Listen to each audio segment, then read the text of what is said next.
नमस्कार. मी आज तुम्हाला पुढचा ग्रह राहू याबद्दल माहिती सांगणार आहे. राहू म्हटलं की सगळं घाबरतात, पण काही काही घरात राहू चांगलेही फळ देतो. लग्नस्थानी राहू असता मनुष्य नेहमी कष्टी, मूर्ख, स्वार्थी, अपमान लक्षात ठेवून सूड उगवणारा, धर्माचरण फारसे न करणारा, फाल बोलणारा, साहस कर्म करण्यात दक्ष, आप्तजनांची वंचना करणारा, स्वतःच्या कुलाचा अभिमान धरणारा, स्त्रीच्या द्वारे महत्वाची कामे साधून घेणारा असा असतो. त्याला अनेक स्त्रिया असल्या तरी मनाजोगा संसार कधीच त्याला लाभत नाही. आयुष्याच्या प्रारंभी जर गरिबी असली तरी उत्तर भाग्योदय असतात. त्याच्या शरीराला वात विकाराची नेहमी पीडा असते. घरात कलह फार घडतात. त्याला मस्तक सुळाची व्यथा असते. स्वजनावर याचना कामास असतात. दुर्गुण त्याच्याजवळ असतात. 1, 2, 3, 6 व 11 राशीत असतात दीर्घायुष्य मिळते. 5व्या राशीत असता श्रीमंती देतो आणि 3, 6, 11 राशीत असता नोकरीत यश मिळते. बुद्धी तीव्र असते. हा राहू ज्या राशीत असतो त्या राशीचे स्वभाव बऱ्याच वेळा बदललेले आढळतात. लग्नस्थ राहूमुळे एखादी कायमची व्याधी माणसाला जडते. 5व्या वर्षी त्याला अरिष्ट उत्पन्न होते. असं या पहिल्या घरातलं राहूचं फळ आहे. आता आपण दुसऱ्या घरातील राहू बघणार आहोत कसा असतो. द्वितीय स्थानी राहू असता मनुष्य नेहमी सांसारिक विषयात गुंग झालेला असतो. घरात पौषवर्ग जास्त असतो. दारिद्र्यातही बरेच दिवस कंटाळावे लागतात. कौटुंबिक मंडळीशी त्याचे विचार जमत नाहीत. खाण्यापिण्याची विशेष आवड असते. हा राहू दूषित असल्यास कर्ज होते. तो मनुष्य चौर्यवृत्ती म्हणजे चोरी करणे, हलकी मनोवृत्ती, नेहमी त्रास पावणारा, तोंडगाळ, डोळे यांना पीडा होत असते. असत्य वचन असते. स्वधेयापासून त्याला वारंवार भ्रष्ट व्हावे लागते. संपत्ती मिळवण्यासाठी परदेशात भटकावे लागते. 3, 6, 11 राशीत राहू असता मात्र संपत्ती व कुटुंबाचे सुख दोन्ही मिळते. शास्त्रीय विषयात प्रगती होते. सिंह राशीत राहू असता तपश्चर्या करून धन मिळवता येते. आता आपण तिसऱ्या घरातील राहू बघूया. तृतीय स्थानात राहू असता मनुष्य पराक्रमी होतो. त्याला शत्रू बरेच उपस्थित होतात, पण ते सर्व नष्टही होतात. सौख्य विलास याची प्राप्ती होते. तिसऱ्या घरातील राहू खूप चांगला असतो. हा मनुष्य शास्त्र संशोधक, राजमान्य, बलवान, थोर मनाचा, यशस्वी, मोठमोठ्या उलाढाली करणारा असतो. सुखी असतो. हा मनुष्य वाघासारखा पराक्रमी, स्वतःच्या पराक्रमाची भीती वाटत नाही. पिशाच्यापासून हा भय पावत नाही. आपल्या राशीत शुभ असेल तर भावंडाचे सुख काहीसे लागते. मित्राशीही भावंडाप्रमाणे त्याचे वर्तणूक असते. 3, 5, 6, 11 राशीत त्याचे तेज विशेषच असते. अशुभ राशीत असता दारिद्र्य येते. भावंडाचे सौख्य लाभत नाही. मोठमोठ्या उलाढाली देखील काही फायदा होत नाही. कर्णरोगी असतो. पाळलेली जनावरे त्याला लवकर मरतात. असा मनुष्य पराक्रमी असून देखील अपयशी होऊन राहतो. आता आपण चौथ्या घरातलं फळ बघूया. राहू चतुर्थानात असता गृहस्थोप्याचा नाश करतो. स्वजन व मित्र यापासून सुख लाभत नाही. धन मिळत नाही. नीच मनुष्यावर प्रेम जडते. स्वापदापासून, पिशाच्य वादापासून, विषारी प्राण्यापासून अपघात घडतात. एकांतात राहावे लागते. चहाडखोर, स्त्रीसक्त, माथेला दुःख देणारा, चिंताक्रांत प्रवासी, त्याला स्त्रीसुख अजिबात मिळत नाही. मूर्खपणात वादविवाद करणारा असतो. पूर्वजन्मी घडलेल्या पातकाचे परिणाम, हीनपणा किंवा अनुवंशिक रोग ही त्याला पीडा देत असतात. या स्थानात शुभ असेल तर राजमान्यता व भोग प्राप्त होतात. निरनिराळे प्रदेश व गुप्त स्थळे पाहण्यास मिळतात. स्थावरात लाभ होतात. बागायत शेती, पशुपालन, खाणीचे धंदे वगैरे मध्ये प्रगती होते. वडिलार्जित लाभ होतात. साहस वृत्ती राहते. 36 ते 54 वर्षापर्यंतचा काळ उत्कर्षाचा असतो. चौथ्या घरात राहू असल्यानंतर. आता पंचम स्थानी राहू बघूया आपण. पंचम स्थानी राहू असता त्याला संततीपासून सौख्य मिळत नाही. एखादे झाले अपत्य तरी त्याला काहीतरी त्रास होऊन राहतो. स्त्रियांची तब्येत अशक्त असते. विद्येत अपूर्णता राहते. व्यापारात सट्टे वगैरेच्या नादी लागू नये.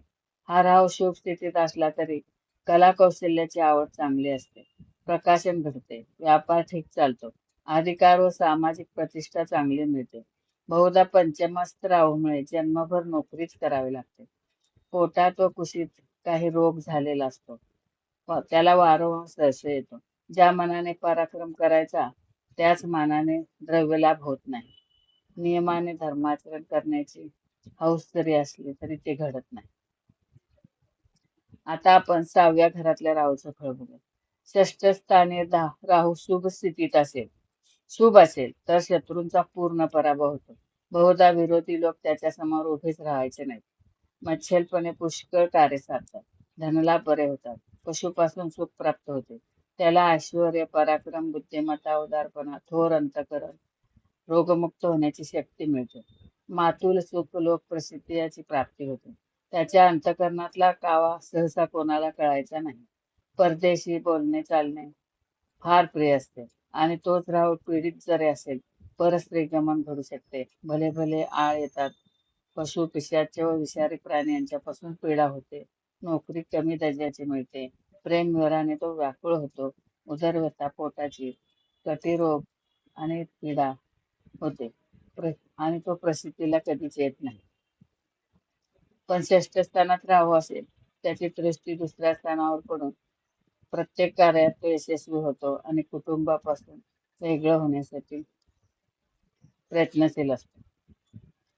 आता तुम्ही 7व्या घरातल्या राहूचं फळ ऐका. सप्तस्थानी राहू असेल तर 10 आणि 12, 16 वर्षे गंडांतर येते. जर राहू अशुभ संबंधी असेल तर त्या काळात मृत्यू सुद्धा येतो. त्याची स्त्री नेहमी स्त्री विशिष्ट रोगाने आजारी असते. त्याला कुरूप भांडखोर पत्नी मिळते. 1, 2, 5, 9 राशीत राहू अविवाहित ठेवण्याची शक्यता असते. कौटुंबिक विभक्तपणा, कोर्टातील दावे यांच्यापासून त्याला त्रास होतो. तो मनुष्य गर्विष्ठ, कुटील, बांधव विरोधी असतो. मधुमेहाने रोगाने पिडलेला असतो. हा राहू शुभ संबंधित असता अपघात टळतात. सुंदर स्त्री लाभते. मात्र विवाह सुखप्रद कधीच होत नाही. प्रवासात लाभ होतात. लोकांनी पापकर्म म्हणून ठरवलेले असतात त्यातच उदय होतो. सट्टे, जुगार यात त्याला यश लाभते. अनेक वेळा पुन्हा पुन्हा संसाराचे नवीन मान्य करावे लागते. आता आपण अष्टमातला राहू बघूया. अष्टम स्थानी राहू असता 32व्या वर्षी देहपीडा होते. हा राहू शुभ स्थितीत असता धनवान, राजमान्य, पंडित, नुकसान सहन करणारा, कीर्तिवान, पुष्टांगी असा मनुष्य होतो. त्याला फार परिश्रमाने भाग्य लाभते. पण हाच राहू जर अशुभ संबंधित असेल तर अपवादपण, रोगटपणा, चोरकर्म, प्रीती, भित्रेपणा, निष्ठुर, गुह्यरोगी, स्वजनापासून दूर राहणारा, उदात्त रोग असणारा, धर्मांतर करणारा, दुराभिमानी, व्यभिचारी आणि दरिद्री असतो. अष्टमातला राहू जर शुभ असेल तर अचानक धन सुद्धा जमिनीतून काढलेले किंवा कोणाची तरी प्रॉपर्टी आपल्या नावावर होणे अशा प्रकारे धन सुद्धा मिळते. पण ते राहू शुभ असेल तर. आता आपण 9व्या घरातल्या राहूचं फळ बघूया. 9व स्थानी राहू असता मनुष्य फार भ्रमणशील असतो. शुभ स्थितीत असतात 1, 2, 3, 4, 6 आणि 11 राशीत असेल तर त्या मनुष्याच्या हातून बहुत लोकांचा सांभाळ होऊ शकतो.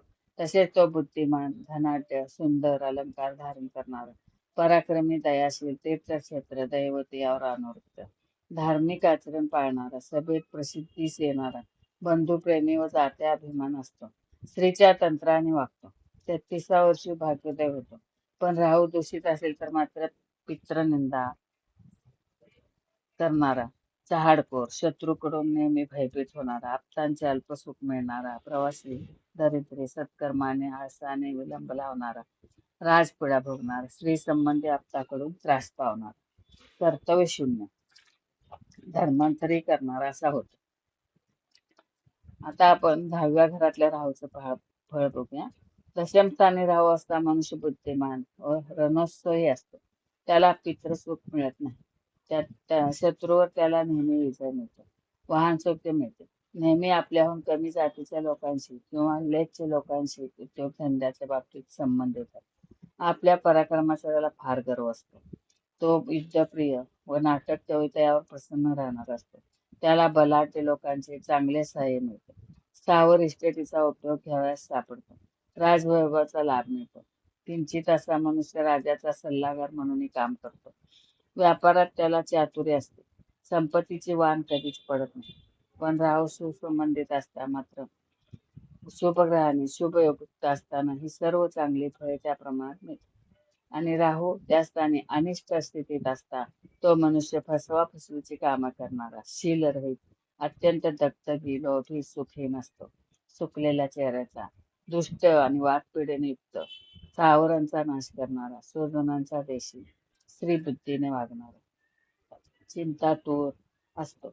मात्र पित्र सुखी प्रवासात घालवतो. आता आपण 11व्या घरातला राहू बघणार आहोत. एकादशात राहू असता त्या माणसाचे शरीर चांगले आणि निरोगी असते. तो स्वाभिमानी असतो, धूर्त, ऐश्वर्यवान, स्त्रीपासून सुख भोगणारा असा असतो. मिश्र वर्गाच्या लोकांपासून त्याला फायदा होतो. हा मनुष्य थोर आणि अधिकाराला सहसा पोचत नाही. यौवन लोकांकडून कीर्ती लाभते. तो विद्वान आणि विनोदी, अभ्यासी, लज्जायुक्त व वादात विजय होणारा असतो. इंद्रिय संयम त्याला चांगले साधते. परदेशात भाग्योदय होतो. त्याच्या अंगी धंद्याला आवश्यक असे चापल्य असते. राजकीय मान सन्मान लाभतात. वस्त्रे व अलंकाराची प्राप्ती होते. त्याचे नेत्र विशाल असतात. त्याचे अनेक मनोरथ सिद्धीला जातात. हा राहू अशुभ स्थितीत असता तो मनुष्य निर्लज्ज, दुसऱ्याचे धन लबाडीने घेणारा, भावंडांना फसवणारा, ऋणग्रस्त, कर्णबधीर, भांडखोर व बेकार असतो. त्याला उद्योगधंद्यात कधी कमीच यश मिळत नाही. संतती सुख हे अल्पच मिळते. राहू स्त्री राशीत असता कन्या संतती जास्त होते. राहू उच्च किंवा स्वग्रहीचा असता तर मोठे भाग्य उदयाला येते. त्याला लाभ व हानी याचे योग्य बहुत वेळा फळ मिळते. आता आपण 12व्या घरातल्या राहूचं फळ बघूया. द्वादस्थानात राहू असता मनुष्य उत्तम संस्कारी होतो.